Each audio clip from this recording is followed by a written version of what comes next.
जयति परम ज्योति समं समस्तैरनंत पर्यायैः दर्पण तलेव सकला प्रतिफलति पदार्थ मालिका यत्र।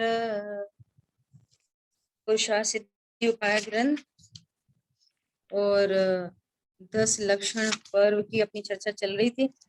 और कल लास्ट में अपन ने ब्रह्मचर्य के स्वरूप को देखा था, है ना? पेज 400 पर नहीं, 395 पे चर्चा चल रही थी, फिर 96 को देखेंगे, है ना? ठीक है। हाँ, तो क्या बात आई? पंडित साहब ने लिखा है, सर्व कषाय अब्रह्म जानो। सर्व कषाय अब्रह्म है, कषाय अब्रह्म है, मिथ्यात्व महा अब्रह्म है, ये अब्रह्म है ना। और जब वो अपने ब्रह्म स्वरूप को जानता है, ब्रह्म स्वरूप के आश्रय पूर्वक प्रणति में आनंद प्रकट होता है। ऐसे जीव को पता चलता है कि पंचेंद्रिय के विषयों में सुख नहीं, है ना? देखो, पंचम गुण स्थान वर्ती शादी कहने में आती है, शादी है, बच्चे हैं, और पंचम गुण स्थान वर्ती और ब्रह्मचर्य प्रतिमान, वो ब्रह्मचारी है कि नहीं? है। शादीशुदा 2-3 बच्चों का की माता पिता और ब्रह्म स्वरूप की आराधना है, तो ब्रह्मचारी है कि नहीं? है दीदी।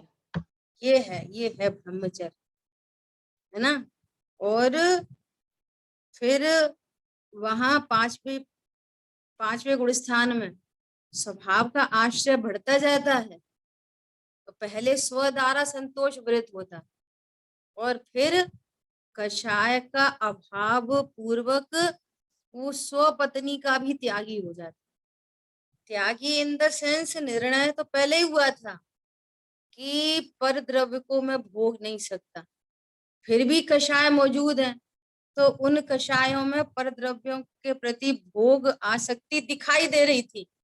निर्णय क्या है? पर द्रव्य को भोग नहीं सकता, तो कषायों के सद्भाव से भोगने का परिणाम भी हो रहा है और बाहर में भोग भी दिखाई दे रहे हैं, और स्वाश्रय बढ़ता जा रहा है, तो बाहर में भी भोग भी मिटते चले जा रहे। बाहर का परिणमन कषायों के अकॉर्डिंग, लेकिन वस्तु स्वरूप क्या है वो पहले गुणस्थान में ख्याल में आ रहा है। और फिर चौथा गुणस्थान कि मैं किसी पर द्रव्य को भोग सकता नहीं। देखो, आपके मन पसंद कुछ भोजन आदि बने, है ना, और भोजन करते समय अच्छा लग रहा है, ठीक है, तो वो अच्छा लग रहा है, लेकिन ज्ञान ने चूंकि निर्णय पहले किया है कि ये अच्छा भोजन से नहीं आया, ये भोजन संबंधी ज्ञान भी भोजन से नहीं हो रहा, ये ज्ञान की पर्याय की स्वतंत्र योग्यता, चारित्र की पर्याय की स्वतंत्र योग्यता, ये परमय से नहीं आई है, ऐसा ज्ञान निर्णय अनुभव करता है। और इस पूर्वक कषायों का साथ में ये भी है ना कि मैं अनिहारी हूँ, तो वो भी साथ में है। हाँ, वो मूल बात तो वही है, मूल बात तो वही है। अनादि स्वरूप को जान लेने के बाद भी शेष कषायों में पर द्रव्यों के प्रति, भोगों के प्रति आसक्ति देखी जाती है, लेकिन स्वभाव का आश्रय बढ़ता जाता है, तो वो आसक्ति भी मिटती चली जाती। मुनि दशा अंगीकार करते हैं और फिर अरहंत पद को प्राप्त करते हैं, सिद्ध पद को प्राप्त करते हैं। समझ आई बात? ऐसा। अब भाषा, अब ये तो वस्तु स्वरूप है, ये वस्तु स्वरूप जाने बिना ब्रह्मचर्य कैसे होगा?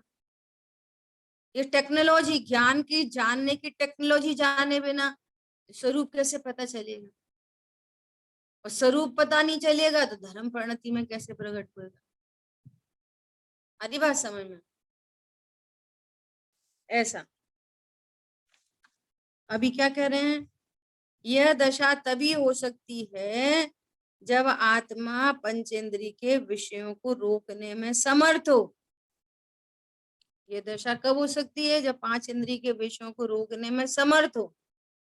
तो सबसे पहले मैं पांच इंद्रिय को भोग नहीं सकता, पांच इंद्रिय के विषयों को भोग नहीं सकता, ये सबसे पहला रोकने में समर्थ। ऐसा जाने बिना बाहर में कुछ रुकता नहीं है, और रुका हुआ जैसा दिख रहा है वो वास्तव में रुका नहीं है, चल ही रहा है। क्या बोला, मैं पंचेंद्रिय के विषयों को भोग नहीं सकता, सबसे पहला रोकने में समर्थता यही है। और ऐसे स्वरूप को जाने बिना कोई परिणाम विषय भोग रुक सकते नहीं है। समझ आ गई बात। और इन इन इन आगम के कथनों को, व्यवहार के कथनों को सुन के भैया पांच इंद्रिय के विषयों को रोकने में समर्थ, सही बात है, बड़ी मुश्किल है, कौन समर्थ है। देखो खाने दिन भर अपन कितना खाते रहते, क्या आजकल पंचम काल में जीव कितनी बार मुंह झूठा करते हैं, तो फिर वहां पे बैठे बैठे हाँ सही है सही है, सुबह चाय के बिना नहीं चलती सुबह। अरे अनाहारी स्वरूप की चर्चा चल रही थी भाई, पॉइंट पकड़ में आया। हाँ जी मेरी बात दीदी। समझ में आई कि नहीं आई। हाँ जी दीदी। बात मूल मुद्दा क्या है, ये व्यवहार के जो वचन चलते हैं सो परमार्थ के लिए है कि उस पर्याय में ही अहम बुद्धि स्थापित करने के लिए। सही बात है, अपन ऐसा करते हैं। परमार्थ के लिए ये परमार्थ बोलो, मुख्य है। सही बात है, अपन कितनी बार मुंह झूठा करते, दिन भर में कितनी बार खाते, कितनी बार खाते दिन भर में। एक बार भी ये नहीं। बात एकदम ऑपोजिट दिखाई देती है, एकदम ऑपोजिट, इतना गुप्त स्वरूप है। पहले भी आपको बात सुनाई है, शेयर की है। एक बार ऐसा, जहाँ बड़े पंडित साहब रहते हैं ना अमाइन, वहां से और 20-25 किलोमीटर पहले एक और गांव पड़ता है। वहां पर एक ब्रह्मचारी बहन रहती थी अपने पेरेंट्स के साथ में। तो उनकी कोई दुश्मनी होगी, गांव में तो ये सब चीजें बहुत चलती हैं, या पैसा लूटने कोई आया होंगे। तो कुछ लोग आए, वो कुछ पैसा लूटने, क्या करने, कोई पुरानी उनसे दुश्मनी निकालने। तो वो लड़की सामने आ गई तो उसके कपड़े वपड़े फाड़ दिए उन्होंने। ऐसा कुछ और गलत कमिट नहीं किया, बट ऐसी स्थिति हो गई, कपड़े वपड़े फाड़ दिए उसके, और उसको मारा पीटा, से पूरा उसके चेहरे वहरे पे सब बहुत निशान थे। तो फिर ग्वालियर हॉस्पिटल में लेके आए उनको, और पूरा समाज यहाँ पर बहुत उसमें था कि ये पकड़ना चाहिए, ये गलत बात है। एक उसने पंडित साहब के वहां रहने वाली लड़की के साथ में कोई होगी, कोई 18-20 साल की, 22 साल की, इतनी उम्र थी, और ये गलत है, पकड़ना चाहिए, ऐसा करना चाहिए। पूरा समाज में ऐसा सब चल रहा। पंडित साहब कह रहे कि भैया शांति शांति शांति, वो तो अपने ही पूर्वकृत कर्म का उदय है, किसी से ऐसा नहीं बढ़ाना चाहिए। ये सब समाज में बातें चल रही थी। फिर महेंद्र भैया की खबर आई हमारे पास, बोले कि आप ऐसा करो, हॉस्पिटल जाओ और उस लड़की को संबोधन करके आओ। ऐसा, तो हॉस्पिटल में गए और पूरे रास्ते विकल्प चलते रहे, कैसे बात करेंगे, क्या बात करेंगे उससे। अब देखो, परमार्थ बात करो, अब परमार्थ, अरे तुम्हें किसी ने छुआ नहीं, कोई छू सकता नहीं, जहां जिसको जो कुछ किया वो तुम नहीं। अब ये लगना है मोक्ष का बीज है और लगना संसार का बीज है। अब लग तो ऐसा रहा, हम ही को मारा, हमारे कपड़े फाड़े, हमारे साथ गलत व्यवहार किया, और हमारे साथ किया नहीं। समझ में आ रही है। हाँ जी दीदी। मतलब ये कितना, इसलिए कहते हैं कि तत्व निर्णय भी अंतर्मुखी परिणाम है। अंतर्मुखी परिणाम मतलब वो द्रव्य गुण पर्याय, मेरे द्रव्य गुण पर्याय क्या हैं, क्या शरीर के द्रव्य गुण पर्याय मैं हूँ? नहीं। उन्होंने मारा, लड़ाई की, झगड़ा किया, पूरा यहाँ पे फेस पे पूरा सर नील नील पड़ रहा, ये मेरा फेस है, ये मैं हूँ। नहीं। कितनी बड़ी ताकत है अनंत पुरुषा। बोलो, मेरे कपड़े फाड़े, मेरे को तो छुआ नहीं, अब वो कह रहा कि साक्षात तो छुआ। मोह में कैसा दिखाई देता है, साक्षात तो छुआ और कह रहे हैं हमें छुआ ही नहीं, है ना। जैसे अपन चर्चा करते हैं ना कि बोलो आप में से कितने लोग शादीशुदा हैं, कितने भोग भोगे, किनके कितने बच्चे पैदा हुए, तो ऐसा लगता है सही में तो शादी तो करी है। अब चूंकि पढ़ रहे हैं अपन, क्या है, हाँ हम क्या वो उस लगना। वस्तु का निर्णय समझ में आ रही है। हाँ जी। इंद्रिय के भोग मधुर विष सम लावण्यमयी कंचन काया, सब कुछ टोटल जड़ की क्रीड़ा है। मैं अब तक जान नहीं पाया, मैं अब तो सोचो जान जब गया। 7 फेरे लग रहे थे, मैं कौन था? जिस समय 7 फेरे लग रहे थे, मैं कौन था? मैं त्रिकाली मैं ध्रुव। कौन हूँ, मैं कौन रहूंगा? बोलो। अब वो होते हुए क्रिया को, होते हुए परिणमन को, होते हुए को भेद से कहो तो जाना, होते हुए को क्या करा? मात्र जाना। जाना। हाँ। स्पर्शन इंद्री का भी जैसे जैसे जिव्या इंद्री पर रसगुल्ला रखने पर रसगुल्ला का ज्ञान रसगुल्ला से नहीं हुआ, आनंद रसगुल्ला से नहीं आया, इसी प्रकार स्पर्शन इंद्री का भोग भी पर के कारण नहीं हुआ, पर से नहीं हुआ। उस समय ज्ञान अपने ज्ञेयाकार को लेकर उत्पन्न हुआ, उस समय जो गुड फीलिंग आ रही है वो चारित्र गुण की विकारी पर्याय है, और वहीं पे कोई ऐसा जान रहा है कि ये मुझे इससे आनंद आ रहा है, तो ये महामिथ्या थी, अनंत संसार का कारण है। वस्तु अपने द्रव्य गुण पर्याय की सीमा में अपने क्रम नियत परिणामों से परिणमती हुई वस्तु वस्तु बनी रहती है। जीव अपने क्रम नियत परिणामों से परिणम रहा है, उसके जो परिणाम हो रहे हैं, उसके ज्ञान में जो ज्ञेय बन रहे हैं, वो ज्ञेय फिक्स हैं, ऊपर से नहीं होते। वो चारित्र गुण की पर्याय में तीव्र कषाय, मंद कषाय, वीतरागता, संक्लेश स्थान, विशुद्धि स्थान, संयम स्थान, सब फिक्स है क्रमबद्ध। वो पर में से नहीं आते हो, ये भ्रम होता है कि पर में से आ। दर्पण में पंखा चल रहा है, दर्पण में ऊपर पंखा चल रहा है, नीचे दर्पण दिख रहा है, दर्पण में पूरा पंखा झलक रहा है, और दर्पण में भी पंखा चल रहा है। दर्पण के पंखे को रोकने के लिए क्या करें? दर्पण में पंखा चलता ही नहीं है। स्विच ऑफ कर दिया तो दर्पण कभी बंद हो जाएगा। रहती है। हाँ, दर्पण में पंखा नाम की चीज नहीं है। दर्पण में कौन सा पंखा चल रहा है? बोलो, दर्पण में कितने पंखे चल रहे हैं?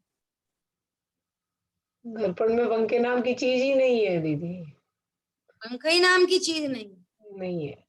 ऐसी मुझे पुरुष का संयोग हुआ, मुझे स्त्री का संयोग हुआ, मैंने पर को भोगा, कितना भोगा, मेरे में कोई स्त्री पुरुष नाम की चीज नहीं है। नहीं है। विचार करो। नहीं है दीदी। आ रही बात समझ में?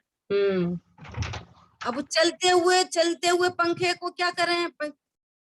अरे चलता हुआ पंखा हवा दे रहा है, दर्पण का पंखा, अरे ऐसे समझ में नहीं आती। इधर रखो 50,000 रुपए, दर्पण में झलक रहे 50,000 रुपए। सुनो, ऐसा करो कुशल भाई, ये 50,000 आप, दर्पण वाले आप ले लो। दर्पण में 50,000 झलक रहे हैं ना, दिख रहे हैं ना, कितने रुपए दर्पण में? तो क्या बोलोगे? एक भी नहीं, एक भी नहीं। नहीं, हम वो दर्पण वाले 50,000 रुपए 25,000 में दे रहे। अरे दीदी वहां कोई रुपए हैं कोई? ओहो, मेरे ज्ञान स्वभाव में कौन है स्त्री पुरुष? किसको भोगा?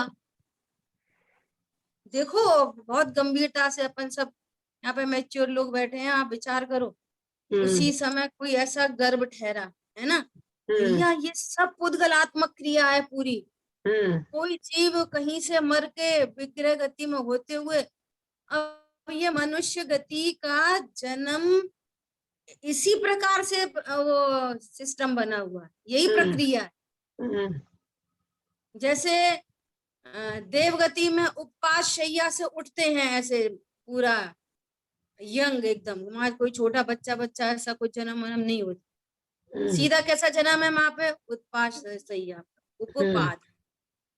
सम्मूर्छन जीव वहीं की आर वर्गणा को नौकर वर्गणा को ग्रहण करके वहीं से वहीं लो ये रंग बिरंगी तितली। समझ में आ रही है? ये एकदम काला भोरा ऐसा, और वो कुछ वो अंडे से जन्मते, ये मनुष्य त्रियंश संगी पंचेंद्री, ये गर्भ से ठहरते, उसको गर्भ कहते हैं। लेकिन वो क्रिया किसकी है, वो किसकी क्रीड़ा है? जड़ की क्रिया। हमने 9 महीने तुम्हें अपने गर्भ में रखा, हमने रखा। अरे तुम विचार करो, तुम्हारा गर्भ होता कि नहीं होता? बोलो, ब्रेन हमारा है कि नहीं? लंग्स, किडनी, ब्लड, ये सब हमारा है कि नहीं? नहीं है दीदी। तो फिर गर्भ हमारा है कि नहीं? नहीं है। फिर हमने किसी को अपने घर में रखा कि नहीं? अरे ज्ञान स्वरूपी भगवान आत्मा विराजमान है, ज्ञान स्वरूपी भगवान आत्मा। पुद्गल का जिस समय वो फिजिकली वो सारी चीजें हैं और वहां पर एक जीव विराजमान है, उसी समय में भगवान आत्मा विराजमान। क्या बोला? जिस समय वहां पे सारी चीजें हैं, जीव विराजमान है, वहां मैं उसी समय भगवान आत्मा विराजमान हूँ, त्रिकाली ध्रुव ज्ञायक, एक सा रहने वाला। किसी गजब बात, कैसा स्वरूप है। अब ये घनिष्ठ, एकदम बहुत घनिष्ठ निमित्त नैमित्तिक संबंध बन रहा है। तो ये निमित्त नैमित्तिक संबंध में ये भ्रम उत्पन्न होता है। सही बात है, हमने तो जन्म दिया, तो ऐसे ही जो जिसको जन्म दिया ऐसे ही चाहते थे। बोलो, वो अपना नो कर्म, अपना पाप, अपना पुण्य, अपना नाम कर्म, अपना रंग रूप डिजाइन, सब वो अपने उदय के अनुसार लेके आया है कि पेरेंट्स ने दिया है। अपने अनुसार लेकर आया है दीदी। दीदी यहाँ पे एक और भूल हो जाती है कि नहीं निश्चय से तो नहीं, पर व्यवहार से तो है ना। हाँ, व्यवहार से कहते हैं, होता नहीं। हाँ, व्यवहार से कहा जाता, होता नहीं। बिल्कुल आज दोपहर में कहीं चर्चा चल रही थी, तो सही बात है, स्वाध्याय करने से पता चलता है कि जो होना है सो क्रम में होना है ना। ये सब चर्चा चल रही थी कि कोई ऑर्गन डोनेट करना चाहिए कि नहीं चाहिए, ब्लड डोनेट करना चाहिए, ऐसी सब चर्चा चल रही थी एक जगह, है ना। हाँ। तो बात आई कि सही बात है कि जब है ना स्वाध्याय करते हैं तो ये पता चलता है कि अपने बच्चे को मान लिया कोई बड़ा एक्सीडेंट हुआ हो, ब्लड की जरूरत हो, तो क्या करें?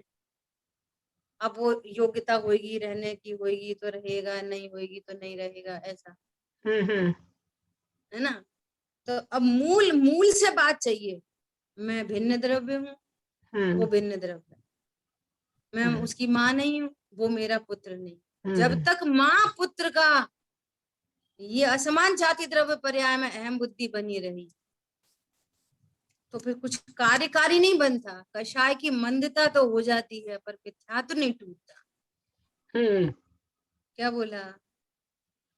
कषाय की मंदता तो हो जाती है। कर्म आदि का विचार करके अपने कर्म का उदय है, क्रमबद्ध है, होता स्वयं जगत प्रणाम वगैरह वगैरह, पर्याय पर्याय स्वतंत्र है, ये सब है ना। तो उस संबंध की उतनी तीव्र कषाय नहीं होती, परंतु मिथ्या तो नहीं जाता जब तक ये त्रिकाली ध्रुव में अहम बुद्धि नहीं। जैसी पर्याय में अहम बुद्धि है, ऐसी पर्याय अहम बुद्धि भगवान आत्मा, मैं भगवान आत्मा। अभी बारह भावना की चर्चा, बहुत शानदार चर्चा आने वाली। समझ आई बात? हाँ जी दीदी। तो क्या बोल रहे हैं? 5 इंद्रियों के विषयों को रोकना। रोकना मतलब उनके मैं 5 विषयों इंद्रिय में, के विषयों से भिन्न हूँ। हाँ, वह तो भाव ही नहीं सबसे उत्पन्न पहला होता। रोकना, सबसे पहला रोकना। और इस पूर्वक कषाय का अभाव होता है तो बाहर में उतने विषय भोग दिखते नहीं है, तो कहा जाता है कि ये रोक दिए। समझ आई बात? ऐसा विशेषतः स्पर्शन इंद्रिय के विषय और काय वासना को जीतने में समर्थ हो जाए, और उस काय वासना का त्याग तभी हो सकता है जब स्त्री मात्र का त्यागी हो जाए। देखो, स्त्री मात्र का दीदी कौन त्यागी। सा पेज है? 396। Thank you. संसार की स्त्री मात्र का मन वचन काय से त्याग करे। इस संसार की स्त्री कौन है? ये अज्ञान मोह राग द्वेष की पर्याय संसार की स्त्री है। समझ आई बात? पर्याय मात्र का त्याग। छिलके से ढका हुआ अक्षत छिलका हटते ही प्रकट हुआ, पर्याय दृष्टि त्यों हटते ही मम अक्षय प्रभु प्रत्यक्ष। बहुत बढ़िया। पर्याय दृष्टि हटते ही, है ना? परंतु ऐसा त्याग तो केवल एक मुनि महाराज ही कर सकते हैं। मुख्यतः उत्तम ब्रह्मचर्य धर्म के धनी तो महामुनि होते हैं, तो स्त्री मात्र के त्यागी होते हैं, और फिर बाहर में भी स्त्री के त्यागी होते हैं। समझ आई बात? बाहर में भी जिसमें लौकिक स्त्री की जिसकी बात की जाती है तो उससे बहुत दूर रहते हैं। ठीक है? परंतु ऐसा त्याग तो केवल एक मुनि महामुनिराज ही करते हैं। श्रावक तो एक देश त्याग कर सकता है, वो भी त्याग कर सकता है। 2 कषाय चौकड़ी के अभाव पूर्वक जब स्वद्वारा संतोष व्रत है तो अन्य सर्व पर स्त्रियों का त्याग होता है। आ रही बात समझ में? ऐसा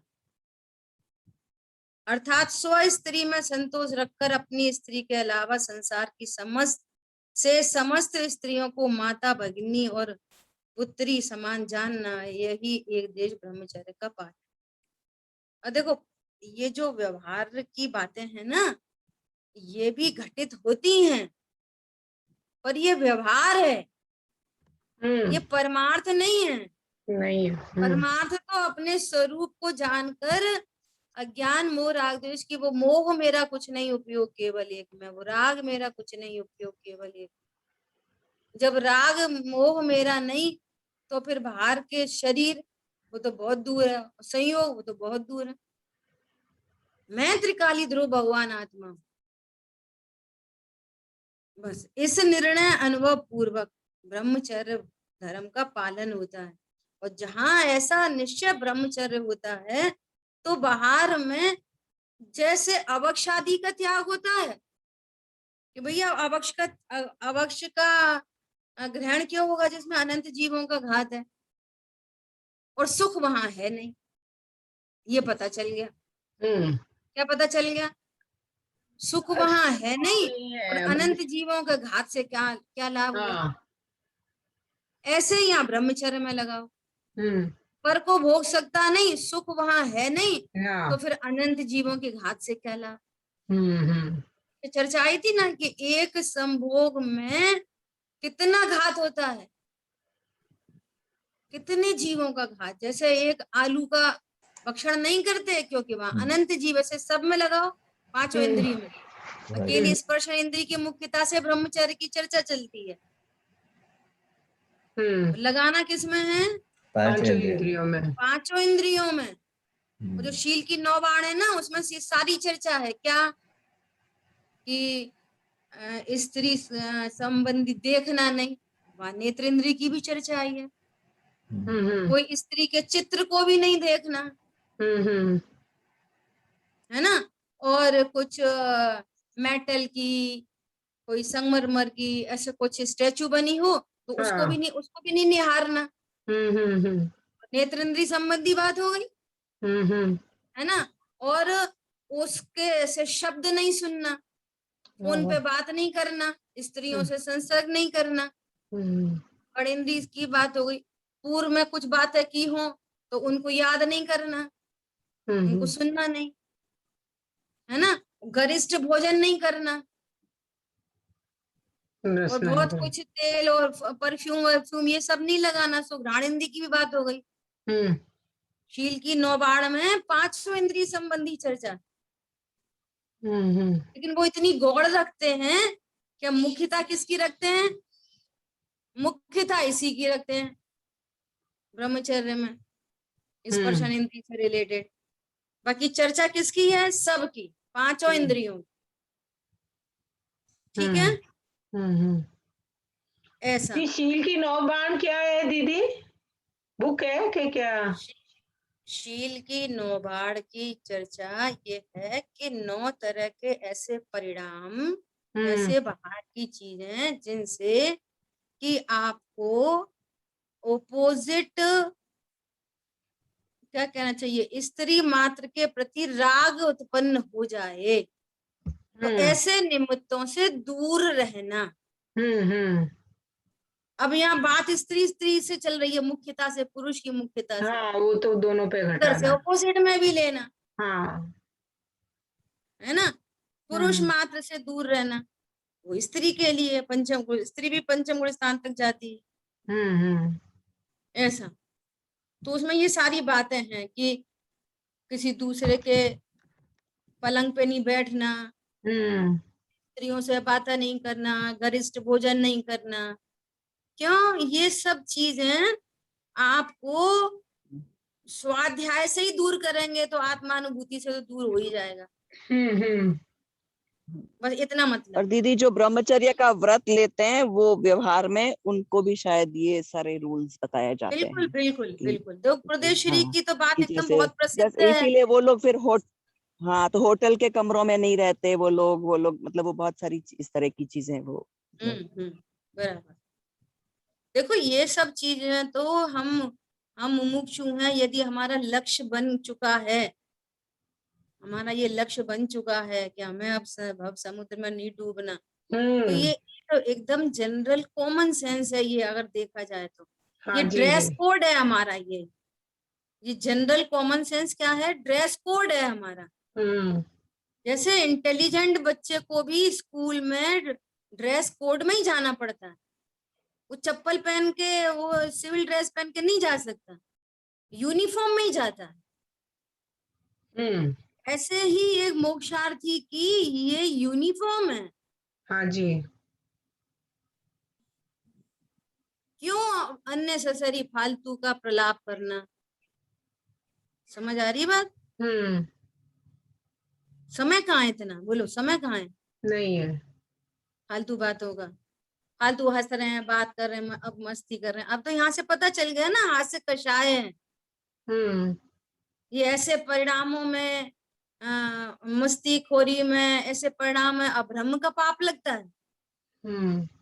किसी दूसरे के बेड पे बैठने में अभ्रम का पाप लगता है। क्यों सोना, किसी दूसरे के बेड में क्यों सोना, चटाई बिछा के सो जाओ, नहीं व्यवस्था है तो क्या प्रॉब्लम। ये तब होता है जब आपके लक्ष्य होते हैं। लक्ष्य नहीं है तो स्टेटस सिंबल है ना, रौद्र ध्यान, उसे पता ही नहीं चलता ये रौद्र ध्यान चल रहा है। ये परिग्रहानंदी रौद्र ध्यान चलता है। हरी बात समझ में। श्री स्पष्ट कहते थे कि भैया मेरे को कोई प्रतिमा नहीं, परंतु कोई मतलब उनके बारे में तो एकदम खूब ये चर्चा है कि जैसे कोई 40 डेज के बच्चे को लेके गया कि गुरुदेव श्री इसका संस्कार कर दें, इसके इनके थ्रू संस्कार हो जाए, से लोगों को भावना रहती है ना, तो गुरुदेव श्री पहले से ही पूछते हैं, लड़की है क्या लड़का है? हाँ लड़की है कि लड़का है, हाँ हाँ लड़की है तो भैया नहीं नहीं नहीं, महिलाएं उतने नजदीक नहीं जा सकती, दूर जा। देखो इसका भी एक और कारण कि जैसे छोटा बच्चा होता है ना, छोटा बच्चा, तो जब वो गाड़ी ड्राइव करना सीखता है, साइकिल चलाना सीखता है, तो उसको प्लेन मैदान में साइकिल चलाना सिखाते हैं। हाँ बहुत हाँ। सारे है ना हाईवे पे नहीं सिखाते। नहीं ऐसी बात है, ये निचले गुणस्थान है, परिणाम बिगड़ सकते हैं, हाँ अनंतानुबंधी गई है, अप्रत्यय खान में भी बहुत तूफान है, प्रत्यय खान में भी तूफान है, तो हाँ भैया हाँ। फिर अपने को वो वहां से सेफ साइड से काम चल रहा है। Very nice. मुनि की दशा हो तो भी तो हाईवे पे जा रहे हैं, नो प्रॉब्लम। हाँ हाँ अरे बात समझ में, हाँ जहाँ परिणाम बिगड़ जाने का भय हो, निमित्त कुछ करते नहीं है, फिर भी बहुत निमित्तों बढ़िया। से दूर करने का उपदेश दिया जाता है चरणानुयोग। अब तुम इतना मात्र पालन करके बोलो कि हम ब्रह्मचारी हैं, तो न करणानुयोग मानेगा इस बात को, न द्रव्यानुयोग मानेगा। करणानुयोग बोलेगा तुम्हारे को मिथ्यात्व और कषाय का अभाव हुआ कि नहीं हुआ, अब तुम अकेली शादी नहीं करके ब्रह्मचारी नहीं हो सकते। और दादा तो सीधा सीधा बोलते हैं, तुमने शादी करी नहीं कि उदय में नहीं हुई। कौन रोक सकता है? होती हुई शादी को कौन रोक सकता है? और नहीं होती हुई को कौन कर सकता है? तो वो तो उदयाधीन व्यवस्था है, एग्जैक्टली 100%। क्या बोला? जो बाहर में शादी नहीं करते वो अघाती कर्म का कार्यक्रम। हाँ उसमें कुछ है कर्तृत्व हाँ, है। लेकिन वहां ये परिणाम, भोगों से विरक्ति, विषयों से विरक्ति, और मैं स्वभाव में अनुरक्त होना चाहता हूँ, भले ही वो पहला गुण स्थानवर्ती हो, तो भी उसका राइट वे है उसके पास। क्या बोला? बाहर में ब्रह्मचर्य होगा लेकिन पहला गुण स्थानवर्ती है, परंतु उसका उसका Right way मार्ग है। उसके ज्ञान में क्लियर है, निर्णय बना हुआ है बिल्कुल। निर्णय बना ऐसा। दीदी एक ऐसे एक एक आपने जो कहा ना कि पहले प्लेन रास्ते पे चलते हैं और फिर पर वो मुनि होने के बाद हाईवे महसूस तो ऐसा होता है कि वो तो अरिहंत परमात्मा हाईवे पे चल सकते हैं, मुनि भी तो कितना उसमें है। हाँ, तो भी मुनिराज तो बहुत, अब क्या है वे, चलते फिरते सिद्धों से गुरु हैं, अब क्या है, संजुलन मात्र शेष है, लघुनंदन है उन। अब अनंत सिद्ध भगवान तो है ही है ना, लेकिन मुनिराज तो आज एकदम हमारे तुम्हारे जैसे साक्षात मनुष्य देह में विराजमान है ना। देखो उनको कैसी कंडीशन है, उन्हें कौन क्या बोल रहे हैं, अमृतचंद आचार्य भगवान क्या बोल रहे हैं, ये मैं मोक्ष का अधिकारी। अब अखिल विश्व के रम्य भोग भी, क्या अखिल विश्व के रम्य भोग भी मोह नहीं उत्पन्न कर सकता है। हाँ हाँ हाँ जा रही है गाड़ी 120 की स्पीड में 4 लेन, हाँ ये कहना था। हाँ हाँ हाँ। और अंत वहां से पे तो अप्सराएं नहीं आए है। या कुछ भी हो, जैसे ध्यान दिलाने को सीता जी आई, हाँ, रामचंद्र बोलो जी। कैसी कैसी स्थिति परिस्थिति बन रही है। हाँ राम चंद्र जी मुनिराज के ऊपर सीता जी ने उपसर्ग किया स्त्री जाति का, हाँ बोलो वो डिगा पाई उनको? नहीं नहीं डिगा पाए। कैसे कैसे उपसर्ग, सिर पर सिगड़ी चल रही है, कोई डिगा पाया? श्यालनी पैर में भक्षण कर रही है, कोई डिगा पाया? कोई नहीं डिगा पाया। एक ऐसा स्वभाव। सुदर्शन, दीदी सेठ सुदर्शन पे भी बहुत हाँ घोरी। बिल्कुल, शेर सुदर्शन चौथे गुण स्थान वर्ती थे वे तो। बोलो कैसा होता है स्वभाव का बल। इसलिए उन्होंने क्या आंसर किया सबसे पहले, जब रानी ने खबर भेजी तो उन्होंने कहा रानी से कौन दुश्मनी मोल ले, तो उन्होंने खबर ये भेज दी कि मैं तो नपुंसक हूँ। जब पता चला तो वो कषाय, कषाय के ऊपर एक और कषाय, कषाय का खेल ऐसा ही है, बहुत खतरनाक। इच्छा दीदी। की पूर्ति, जब तक इच्छा की पूर्ति नहीं होती ना, तब तक उसको चैन नहीं पड़ती।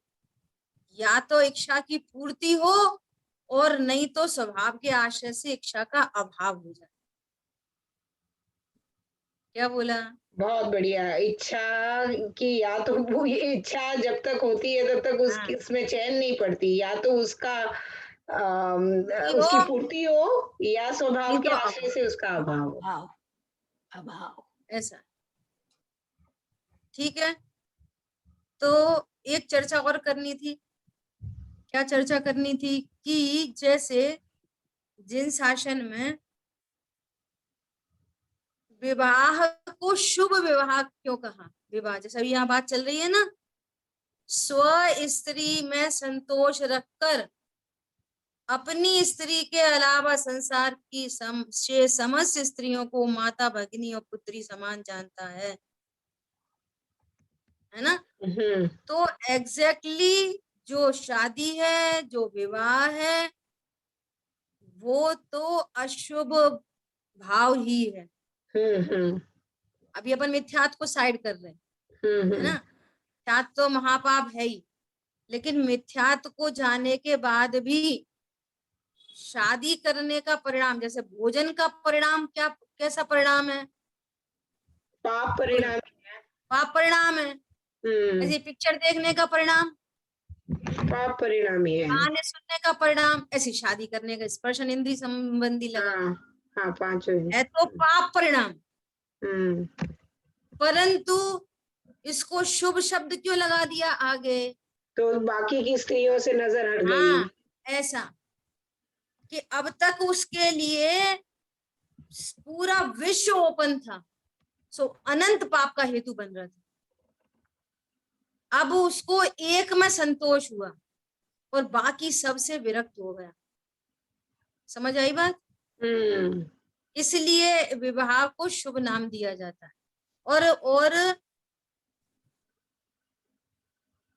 जो राकेश जी पंडित साहब है ना, उनकी जो वाइफ है स्वर्णलता भाभी, इन्होंने एक पुस्तक निकाली है, देखो यदि उसकी पीडीएफ मिलेगी तो भेजेंगे आपको।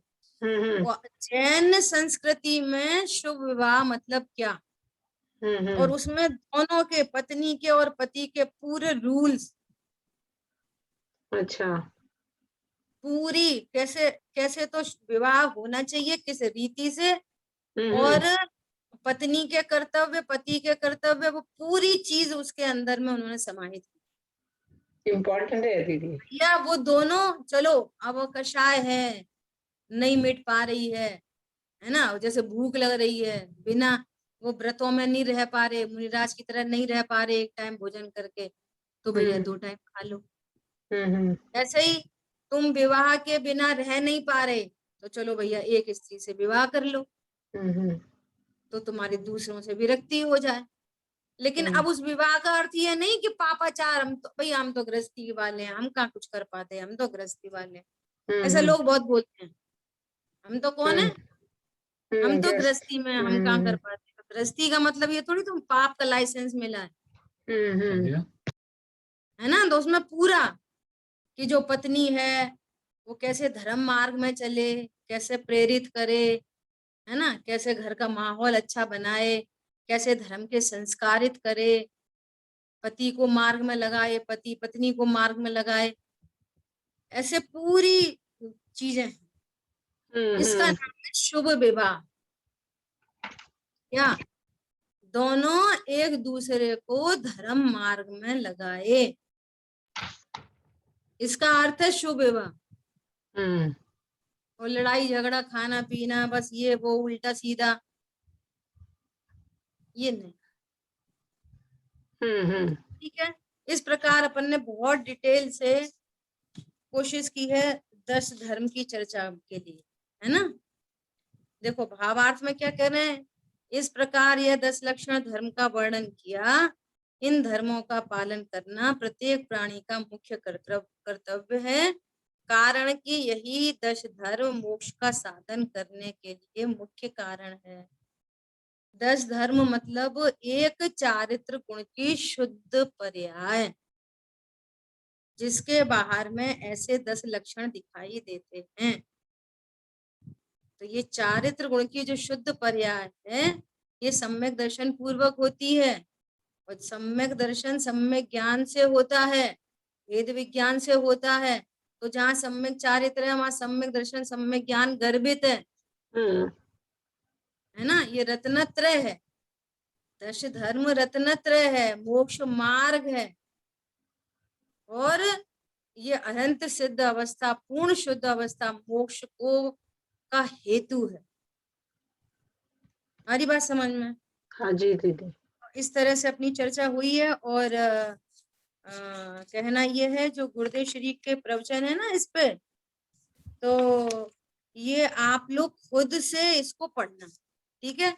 अपनी चर्चा हालांकि बहुत विस्तार से हो गई है, और जितनी चर्चा हुई है वो लगभग पॉइंट आ ही गए हैं, और बहुत गुरुदेव श्री का ही बहुत शॉर्ट प्रवचन है ये पूरे 10 धर्म के ऊपर।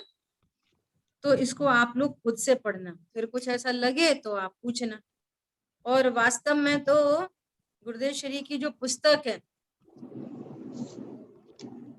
तो धर्म के 10 लक्षण, वो एकदम पढ़ने जैसी है।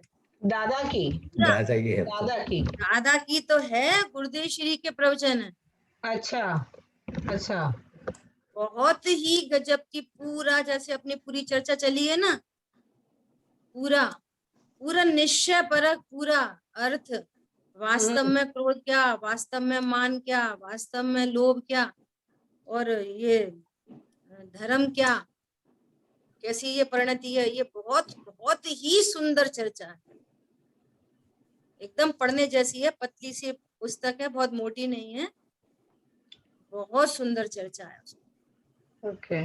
आप देखना, आपको उसमें वीतरागविज्ञान.com पे कहाँ मिलेगी, तो आप PDF से पढ़ो, फिजिकल बुक हो किसी के पास तो पढ़े। और जरूर ही स्वाध्याय करना चाहिए उसका, जरूर। तो अब तक जो अपनी चर्चा हुई ना, वो और पक्की होगी, है ना। हाँ जी। तो अभी अपने पास 2 मिनट शेष है, किसी का कोई प्रश्न है तो पूछ सकते हैं, और 12 भावना की चर्चा अपन कल करें। दीदी मुझे थोड़ा अलग से प्रश्न है। जो हम निगोद में बोलते हैं ना, प्रचुर भाव कलंक, और फिर जब भी निगोद में से मनुष्यपने में जब भी आता है, तभी वहां शुभ भाव से आता है, और तो कुछ वहां नहीं होता है, मानी शुभ भाव की ही क्रिया है। तो फिर वहां शुभ भाव करने योग्य है, वैसे लेना है। कहाँ? शुभ भाव से ही निगोद वाला जीव शुभ भाव से ही आ पाएगा। तो फिर जैसे हम तो शुभ भाव अशुभ कुछ भी करने योग्य नहीं है वैसे सोचते हैं, तो फिर वो निगोद को जब भी शुभ भाव करने योग्य है वहां नहीं नहीं, देखो, जो निगोद का जीव है वो तो असंगी है, उसको तो प्रचुर भाव कलंक है। वो अकेली कर्म फल चेतना कोई भोगता है, कुछ कर तो सकता नहीं है, उसकी स्थिति तो बहुत ऐसी खराब स्थिति है। अब मुझे क्या करना चाहिए नहीं करना चाहिए, ऐसे उसके पास विचार कहाँ है? एक बात। दूसरी बात कि वो जो ये जो शुभ भाव की चर्चा है, ये मनुष्य गति के मुख्यता से हम शुभ परिणाम को क्या समझते हैं? पूजा, दया, दान, व्रत, भक्ति, तीर्थ यात्रा। अब निगोदिया जीव कहाँ पे जाएगा तीर्थ यात्रा पे? तो किसको, वो तो यात्रा ही करता रहता बेचारा, ऐसी इधर से उधर फिरता रहता। समझ में आ रही है? वो किसको दान देगा, कहाँ पूजा करने जाएगा? तो ये तो मनुष्य गति के सापेक्ष चर्चा है।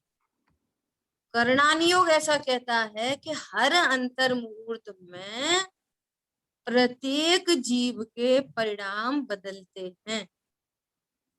पाप परिणाम सदा नहीं रहता, पुण्य परिणाम भी सदा नहीं रहता, हर अंतर मुहूर्त में बदलता बदलता बदलता बदलता रहता। इसके लिए आप एकदम बहुत अच्छे प्रकार से आप इसको एग्जामिन कर सकते हो। जैसे आपको बहुत तेज भूख लगी और थाली लगाओ थाली लगाओ थाली लगाओ, और जैसे ही भोजन उस समय क्या चल रहा था, भूख लग रही है जल्दी से खाना दो, और जैसे ही स्टार्ट हुआ ना, और अबुद्धि पूर्वक पता ही नहीं है कौन से भाव बदल जाएंगे। यदि आप 20 मिनट में खाना खाते हो तो 20 मिनट तक खाना खाऊं खाना खाऊं खाना खाऊं ये भाव नहीं रहता। बराबर। आप करके देख लो, वो बदल जाएगा परिणाम। भोजन की क्रिया चलती रहेगी, स्थूल शरीर की क्रिया चलती रहेगी और परिणाम बदल जाएंगे। ऐसे ही आप भगवान की पूजा में लगा लो, तो इससे ये निश्चित होता है, हैंस प्रूव्ड, प्रूव करनी चाहिए चीजों को, विचार करके उसका फाइनल रिजल्ट निकालना चाहिए। तो ऐसे ही वो निगोदिया जीव के परिणाम भी प्रति समय बदलते हैं, और वो मंद कषारूप परिणाम में आया वो तो चल ही रहा है, उदयाधीन उदय, एक वो कर्म की निश्चय रचना चल रही है, एक के बाद एक के बाद एक ग्रुप चल रहा है, उसमें कषाय की मंदता हुई। अब वही समय उसके आयु कर्म बंधने का था, तो ऐसा कोइंसिडेंस हो जाता है, आयु कर्म का समय आया और उधर वहां पे परिणाम हुए, तो पता चला वो 3 इंद्रियां पहुंच गया, 4 इंद्रियां पहुंच गया, 5 इंद्रियां पहुंच गया। समझ आई बात? ऐसा तो फिर दीदी वहाँ नियामक कारण क्या बोलेंगे? नियामक कारण योग्यता, वैसी बस खाली होना, सभी वहाँ योग्यता ही खाली रहेगी ना कारण? बस।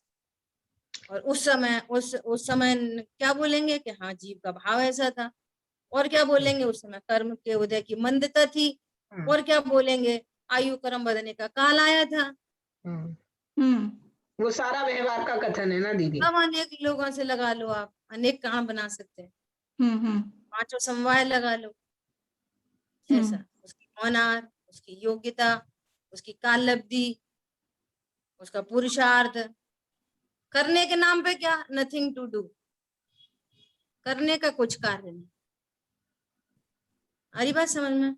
हाँ बराबर। वो भी 5 समवाय से जब बात लगा रहे हैं वहां पे भी वो तो सब व्यवहार के कथन में ही फिट होंगे ना। 5 समवाय लगेंगे, 4 समवाय उपादान कारण है और 1 निमित्त कारण है, ऐसा। तो ठीक फिर है, वो व्यवहार के नहीं होगे, वो उपादान ही ऐसे होगे, तो वो जो 4 तो उपादान है तो उपादान ही है, वो तो निश्चय वाला ही है। हाँ। वो कथन तो दीदी व्यवहार का ही होगा ना। कौन सा कथन? कि वो काल लब्धि हुई तो कार्य हुआ, तो वो कथन तो व्यवहार का ही है ना। कार्य लब्धि से कार्य हुआ, कथन तो व्यवहार में ही आएगा। से कहा, हाँ बराबर है। अन्य अन्य अन्य उनको भी सबको अपन उस एंगल से, जहाँ उपादान को निश्चय कारण कहेंगे तो बाकी अन्य को व्यवहार कारण कहेंगे। और पर पदार्थ जो पर द्रव्य निमित्त, वो तो फिर दूर का कारण, वो दूर का। ऐसा। और दीदी वो निगोद वाली स्टोरी में से भी तो सॉरी, निगोद वाली बात में से भी तो लेना तो यही है कि उन ये पर्यायों की स्वतंत्र योग्यता है, और उसमें भी मैं कुछ कर नहीं सकता शुभ और अशुभ का खेल। हाँ बराबर है। अभी देखो सेठ जी का उदाहरण है, पूरे होल लाइफ निकली पूजा पाठ स्वाध्याय में, है ना? और योग्यता पता थी। अभी आज की तारीख में कोई मान लिया हम आपको स्वाध्याय करा रहे हैं, हम खुद स्वाध्याय कर रहे हैं, और स्वाध्याय करते करते आयु कर्म पूरा हो जाए तो सब क्या बोलेंगे, अरे बहुत अच्छी मौत थी, बहुत अच्छी, जरूर वहां गए होंगे, स्वर्ग में गए होंगे, फिर तो मेढक बन गए। तो उधर प्यास का परिणाम योग्यता, और उधर आयु कर्म बदलने का काल, तो मेढक बन गए। कल तो दादा का संकल्प दिवस था ना, कल दादा की आप लोग लेट तो नहीं हो रहे? नहीं जी, नहीं दीदी बताइए। आखिरी बात बोल रहे कि वो कल संकल्प दिवस मनाया गया ना दादा का, तो दादा ने बहुत करुणा पूर्वक एक ही बात कही, बोले कि एकत्व विभक्त आत्मा तो मैंने बताई है, परंतु क्या बोले कि आज हमारे मुमुक्षु समाज में ही विद्वान खुद यहाँ से पढ़े हुए हमारे शिष्य आज ये चर्चा कर रहे हैं, परिणाम सुधारो, परिणाम सुधारो, हाँ परिणाम हाँ हाँ, सुधार सकता नहीं है। हाँ, ये वाली बात कल दादा ने रखी थी। तुम निर्णय करो सर्वज्ञता किसे कहते हैं। जब तुम्हारे भव आगे के नक्की हैं, 3 3 4 4 5 5 भव नक्की हैं, तो कौन सा परिणाम सुधार लोगे? बोलो। मान लिया किसी के भामंडल में 3 भव दिखे भूतकाल के, भूतकाल के 3 भव तुम नक्की हैं, हाँ, भविष्य के, तो फिर किसको सुधार लोगे? वो तो नक्की है ना, जो अगला ही वाला नक्की है और उसके बाद वाला नक्की है, और उसका क्रम तो तुम आज बांध नहीं सकते, वो तो अगले भव में जाएगा। तो किसको बदल लेंगे, किसको बदल लेंगे, किसको सुधार लेंगे? तो फिर साहब जो होने दें, वो जो हो रहा होने दें।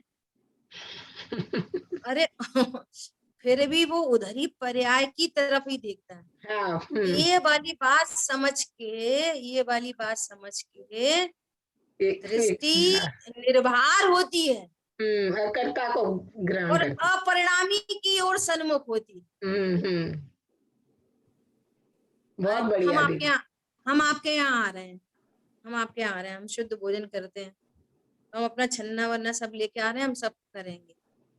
अरे नहीं, हमारे पास सब कुछ है आपके अकॉर्डिंग, छन्ना भी है, पानी भी है, शुद्ध मसाले भी हैं, शुद्ध आटा, सब कुछ है, सब कुछ सुनिश्चित है, सब कुछ है।